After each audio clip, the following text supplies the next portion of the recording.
Hello and welcome to Unfiltered. In today's video we're going to review the merger of HBO Max and Discovery Plus from a consumer perspective because personally I have no experience in this business, but I would say I do have a little bit of a business mind, and the way that we break up this kind of review of this is 5 reasons to be worried and 5 things to look forward to.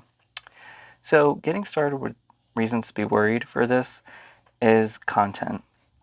David Zaslav indicated during his presentation, and also articles have hinted, that he is going to go more towards theatrical release. So that means like the same day hit that we had before with HBO Max releases and movie theater is not going to be anymore. We've seen HBO Max kind of take a stand back from that. Warner Brothers, where it's a 45-day release window, well, that's going to be no longer as well, because they're going to focus on trying to get the profitability from the theatrical release and all the other types of profit they can get from the movie. Probably also better for creatives such as movie stars and also directors and other individuals who get profit or portion of theatrical release takings. They also indicated that there's going to be less content in original streaming movies and shows. Actually, I think they indicated that there's going to be no original movies. They also, in that conversation, had indicated that there's going to be more unscripted content, and I think that was an article. I'm not sure if that was said directly in here, but if that is true, that is not something that, let's say, someone who's already subscribed to HBO Max is possibly going to really look forward to or want to stay. I'm not sure if that's additional selling point in regards to that.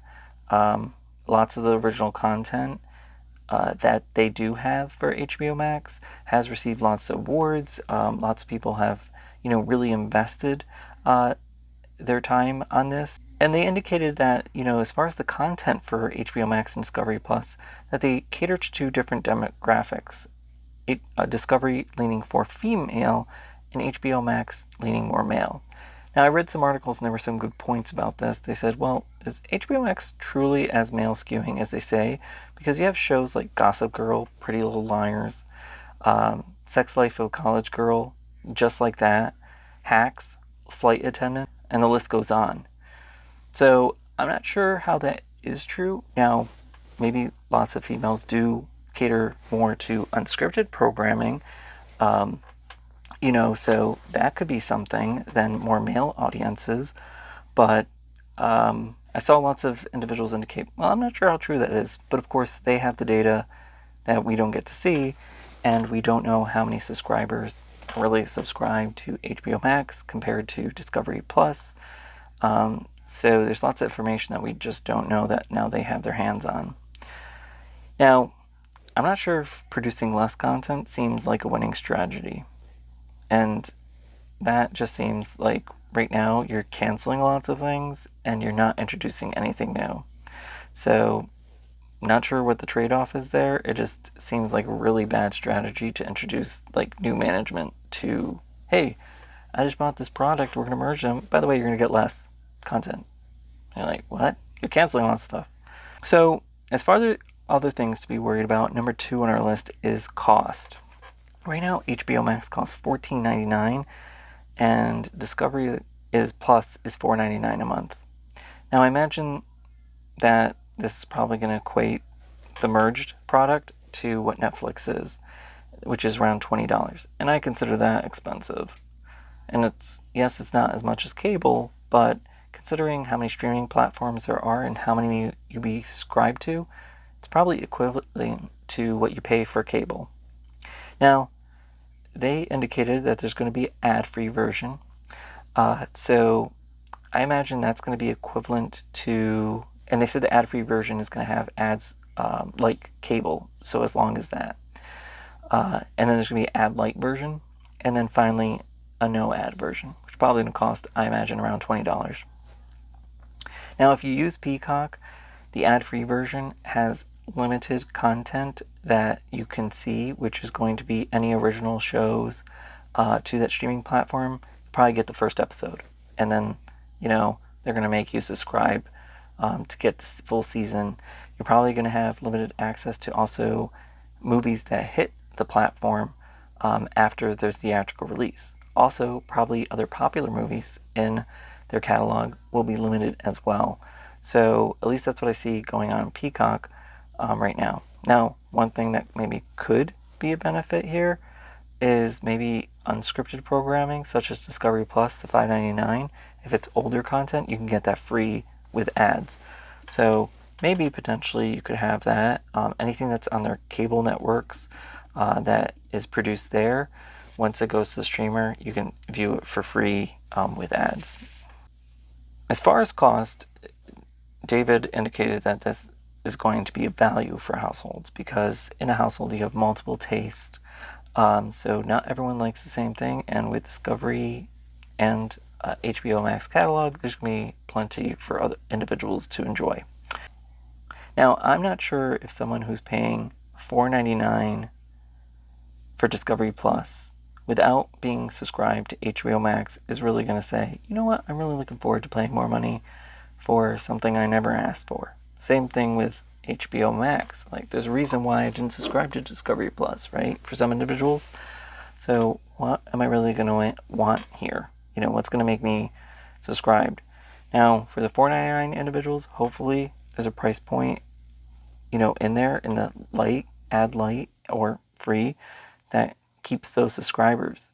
Because potentially you could lose some. And I think with the current way this was announced, you're probably already having some people consider it. I am considering it. Like, maybe I want to cancel. Maybe I don't want to go through this journey of like a graveyard of just no programs or new original content. So number 3 on our list is cancellations. The recent wave of cancellations is not a good look. We've had, of course, a streamer of CNN Plus go away, but that was really no surprise. I mean, another streaming platform, and one catered directly to news. How well was that going to do? You also have Batgirl, obviously hitting lots of headlines right now. So that is not good. You have Little Ellen, which also in articles indicated that it's a cartoon series catered to more younger audience, but like Batgirl, this was also finished. Season 3 was basically done, canceled, not going to be released. They have also removed movies quietly from the platform. What some articles have indicated. The Witches, Superintelligence, and American Pickle, Lockdown, Charm, City Kings have all been removed from the platform. So I know that Witches was touted as original movie for HBO Max. It was going to be a theatrical release, but it's interesting that they're getting rid of this behind the scenes too, thus making it much more worrying for consumers. And like, why am I going to keep this? Number 4 to be worried is all the cost cutting that's going on. So here we're going to go into more controversy with cost cutting. It was said that Black Girl was canceled because it tested low in reviews, early kind of reviews behind screenings, behind the scene. However, other articles indicate that Shazam! Fury of the Gods and Black Adam had the same test score of 60%. So what's the truth really with this? And some articles are indicating it all comes down to money, because you can get a write-off for all of these canceled projects. So we know that canceling CNN Plus, hey, cha-ching, more money saved, because your insurance will cover that. Batgirl, even though it's finished and all that money that you went into it, cha-ching, saving money. Ellen, Little Ellen, canceling that, cha-ching. Now, I was thinking that maybe there's lots of original, maybe this is how they also get to save money, or at least get some money back on reality programming or unscripted programming. Because if you film something, one, it's already cheap, compared to scripted content. But if it doesn't work out and it doesn't test well, guess what? I don't need to air it, and I can write it off. So potentially, this could be a practice that Discovery, David Zaslav is already used to and is replicating with these audiences. I think that you have more forgiveness with unscripted programming than you do here, where there are lots of creative individuals that go behind this content, and actors and all of that. That this is really, their career and their life, and you keep on canceling things. At least I wasted time, and I could have been working another project. So I'm not sure if that is the best strategy. Yes, you may be copying it, and I'm just speculating from, the unscripted programming kind of grouping, but I don't know. Tell me what you think. It reminds me of like, okay, you're getting rid of everything. Okay, I'm going into a store. The walls were fully shelved and all this product there. But one day you just decide, I'm just going to get rid of it all because really, I just don't want to sell it and I want the write-off. So now I'm shopping in a store with kind of some new items, some really old items, mostly old and just sitting there. And I just picture like, who's going to want to shop there? I'm not going to feel like, I'm really getting a good value because you're charging me the same price as the other people, sometimes even more, and there's hardly any product anywhere and nothing new really. So what do I have to look forward to? And I think right now they're leaving lots of customers just sitting there going, what the heck? It seems like the worst decision to make right now. You're canceling everything and you have nothing new to show. So, okay, you just announced a whole bunch of cancellations and a vague kind of representation of what's going to come. It's final on our worst list is the image. So canceling Batgirl was not a good hit for the talent and those individuals behind the camera. Sure, the actress from Batgirl was promised new projects, but who knows what that's going to be. It takes a long time to build trust, and it's really quick to lose it. Now, just a comparison with Netflix. Netflix has lots of original content, but in my opinion, one of my problems, and probably for another video, is there's a graveyard of original content. And what do I mean by that? There's lots of shows that are started, but never finished. Why the heck am I going to want to start something that I know doesn't have a proper ending? At least for me, I don't care about that. It's like shopping in a bargain bin of lots of products I don't want, looking for one gem. And personally, unless I really wanted something, I'm going to search for that bargain bin, but I don't have the time or energy to do that. So no thank you. I think like a good strategy, at least what I was thinking if I probably owned it, streaming shows are already short in their seasons. So why not just invest a little bit of time and money to finish up the damn thing that you invested in and produced? I mean, your regular season is 8 seasons sometimes, which is kind of crappy, to be honest. At least for me, if I really like something. And I think for other people it's good because you could just get it done and move on to the next thing. But with Netflix, I have lots of other things I can move on to that are not even finished. Why bother? Just finish it. I mean, that's the problem with Netflix and me. But sorry, like I said, another video. So why should consumers invest their time and money if it's on an unstable product? And like I said, that's part of Netflix's problem. And I see HBO Max with their current strategy and Discovery Plus merger having the same problem. If you're going to go about this way, being really aggressive, seeming like a tough guy in the business is great, but what do you have to represent for it? What ideas? I see nothing, just talk. I think David needs to be careful before he starts alienating subscribers. I mean, you could do one thing from a business perspective, but just to come in this bold, I don't know, it's already putting a sour taste in my mouth. Now, HBO Max has built a brand. It was a rocky road, but they started to get people to appreciate the content that they're bringing to the table and the value that they're bringing into there, at least from what I saw. Again, they see the numbers, I don't. Now, I'm not sure what that's going to do to people who are already building a certain specific feel for HBO Max and what they had. I'm not really sure how this new platform is going to look and how it's going to represent, and that's what makes me scared. But let's end off on a positive note and go through our list of things to look forward to. Content. Number 1. So there's going to be more variety with content that you do have with Discovery and HBO Max merger. You're going to have Hacks, Harry Potter, and Shark Week all in the same package. So if you like all those things, guess what? That's the win for you. Let's hope the rumors of the Hogwarts series that can't be announced right now doesn't get canceled, because I think that would be a hit. But like David said, hey, let's invest in these, good products.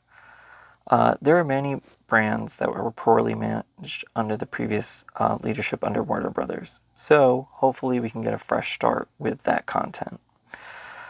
And also hopefully get some good original content. I don't expect much with the content, with the comments indicating that, hey, we're not going to produce much. It was also indicated that Warner Brothers had produced money hit shows for other streamers and also cable providers, and now they're going to kind of hone that into their own products and streaming services. So number 2 is the competition.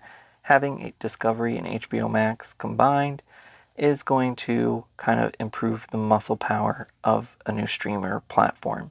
Maybe enough to compete with Netflix and Disney Plus. So competition is good. I mean, Amazon is doing pretty good on their own right now, but it's only a win-win for consumers. So the value. So anyone who has currently HBO Max and Discovery Plus, this is probably going to be a good benefit for you, because you're going to have one bill, instead of like two. So, and also maybe for those who just are looking forward to maybe exploring the ad-free version. Maybe you don't want to pay and you're just going to be happy enough with what is offered there. I mean, we'll see what's offered there, but hey, at least you're going to get potentially something free if you don't want to pay for a streamer, but you want some content. Number 4 is a fresh start. So DC has been a mess for some time. They were indicating in the conversation around DC that they are having a 10-year plan, which is going to be similar to Marvel. Now, I think this is what many fans have wanted, which is a shared universe for all the characters to play in. So I think that's really good. Granted, you may have certain feelings towards the Sunnyverse, and I think there's probably equal support for it and against it. It's had its haters, but we can't deny there's also been problems with the talent in lots of these projects. I mean, recently Ezra Miller in The Flash, kind of like the worst luck that DC could have in regards to that project. You also have Amber Heard in Johnny Depp's trial, which hasn't helped Aquaman 2, and rumors are her role has been reduced substantially. Harry Potter could get a fresh set of eyes.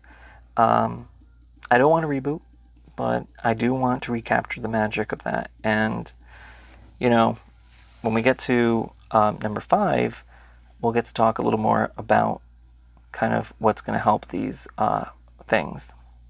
Maybe we'll get some other project off the ground from their catalog. Maybe there's some content that I don't even know under Discovery that could maybe potentially use the powerhouse of, Warner Brothers and their experience, and vice versa. Some of the content in Warner Brothers could use some of the talent from Discovery. So number 5, David indicated that quality is what he's looking for. Now, we've heard this before. Every single time DC had failed or does something well, something does something really great, and they said, hey, guess what? Our next product, we're going to do quality. We're going to tell quality stories. And then they mess up again. So David saying this is like, yeah, let's invest in quality. But I've heard this before. So he said there's going to be investment in quality. There's indication that more money is going to be directed towards these with less content being produced. So maybe, like we were talking about, Hogwarts, the Harry Potter series, if it is ever announced, could get the budget and the quality that it deserves, not something that's just hacked together like we saw with Fantastic Beasts. Now, there aren't going to be original movies, but theatrical movies will eventually come to the streamer. So that also is a good thing. Now, we saw that many of the movies that came to HBO Max the same day as theatrical did have kind of not so great reviews. Space Jam didn't have such great reviews. And I know Dune did, but I know that also some family members that watched it didn't enjoy it. So hopefully, there'll be some improvement there around the quality and making, when they do come to the streamer, much more valuable. So let's see how this new management does. To be honest, so far I'm not impressed. You come in and just cancel everything. You have nothing new to give me. I'm a little confused. So the transition thus far, I would rate it a fail. Now we do have the next step, which is to take a look at what new content they have to announce. So DC, we're going to be looking for what eventually they announce as their new 10-year plan. They're trying to build their team around that, trying to mirror what Marvel has with Kevin Feige. So hopefully they have something. I think, to be honest, my recommendation would be you should finish at least a little bit of your products. What I saw in the Spider-Man movie that recently came out, I think it was Spider-Man Far From Home or No Way Home. That, yes, those other Sony movies were like kind of reboot after reboot, which felt like tirelessly, endlessly kind of like, what the heck are you doing, Sony? But when they went back and brought those other characters and interconnected this world, but still allowed the current, new vision of Spider-Man proceed forward, it reinvigorated kind of those other movies. Didn't let them seem like, oh, this is just an unfinished product, which I went back with Netflix, right? When I was talking about that. This allowed me to see on cable that they were re-airing the old Spider-Man movies, and I actually felt interested to watch them, because before I would see them and I was like, ugh, we already have new Spider-Man, I'm tired of the reboots. But then now that I saw that they connected them, I felt more invested to look back at them. So that is driving new life into an existing product without completely dropping it. So maybe they can exist in a multiverse, not the messy DC EU multiverse that they were indicating. Like, hey, everything exists in the same world. That's Earth 1, Earth 2, but you really don't explain it at all in any of your films that you're trying to do this connection. So hopefully, there's still some interconnectivity with that kind of product that was in the past. You may not like it, or you love it, hate it, but it still has some life in it, still has value, can still make the new fans happy, that they're getting some new content and a new vision, and also keep the individuals that love the Snyderverse happy as well. That's my recommendation in regards to that, because when I watched Spider-Man No Way Home, I was like, wow, you know what? I can see maybe how DC could do this and make people happy. So, like I said, I don't blame anyone for saving money and making those decisions, but it has to be right for the consumers. And I'm not so sure if right now there's lots of correct decisions being made. Now, when they announce the new content and everything, that's, one thing to hopefully get people excited. But once we start watching it and seeing if it's living up to what David indicated, he wants quality product and one that is good value and that they're going to invest money into.